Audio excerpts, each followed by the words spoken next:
everybody, we're having an issue in the backyard on the Beast, or the Big Hill, whatever you want to call it. I got moles. I hate moles. I've had moles back here. I've just never found a very efficient way to get them, but I'm trying 2 different methods this time. So we'll just kind of see how it goes. So I know this run right here is active because the holes I poked, they eventually fixed the holes. And then today they have done that. So I've used these poison worms.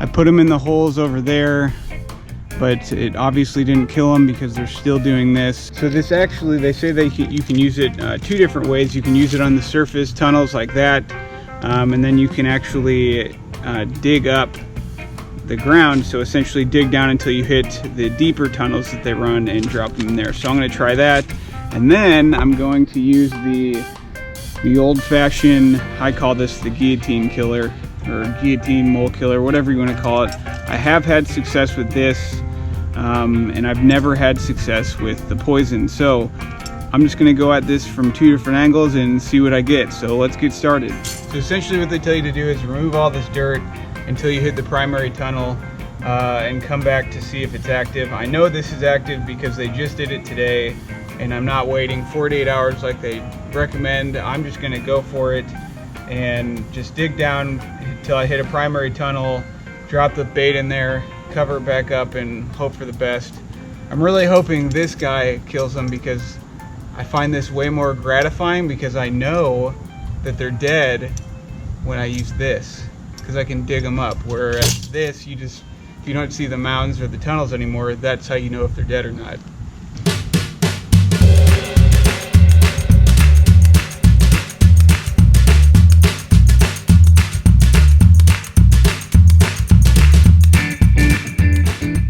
All right, so you can see the tunnel runs up the hill right here, and then it runs down as well. And it was pretty obvious when I hit the tunnel because it was just very loose to get to that tunnel.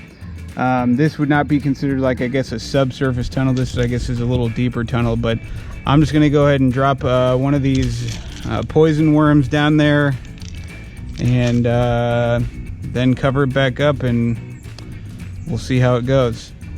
So these are what these worms look like. They almost look kind of like fishing lures, but they're not. They are poison.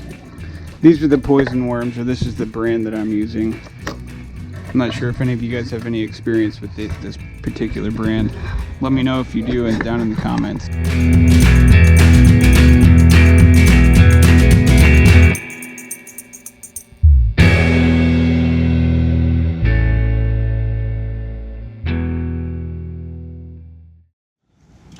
Okay, so the last and final way that I'm going after these moles is with one of these. These are really simple to use. All you have to do is find an active run that moles are actually using, and one of the ways you can do that is poking a hole in the roof of it, and if the hole is repaired the following day, or if it gets repaired, you know that run is active. Or you can push just one section down with your heel, and if that section gets pushed back up, that's another way you know that run is active. I know this is active. I've been messing with this one for like a week now. So I can tell on this run it kind of forks. It goes this way and then it goes up. So I want to try to find part of the run that's as straight as possible and just put it in there. And I think that's going to be probably right in this area right here. So what I'm going to do is just push this section down with my heel.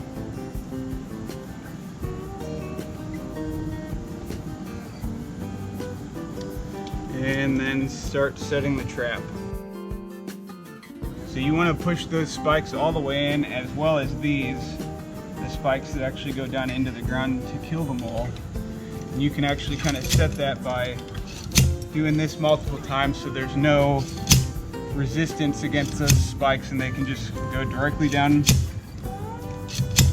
in when the mole hits it. So these traps are super simple to set. Like I said, you want to drive the base spikes down into the ground around the tunnel, not through the center of them. And then the spikes that actually go down into the tunnel to kill the mole sit on the top. And then what happens is when the mole comes through to push back that tunnel, up, it'll push up this metal plate and the spikes will go back down. So we will see if that happens. I'm hopeful it does. This is like the second or third time I've had moles in this backyard, and I hate dealing with it because they just cause more damage to an already difficult lawn to grow grass on. As you can see, they've done damage there, there, and now up here where I did place the worms. And then they have this run going up here. So we shall see. I'm really hopeful I can get after this before they get too much damage.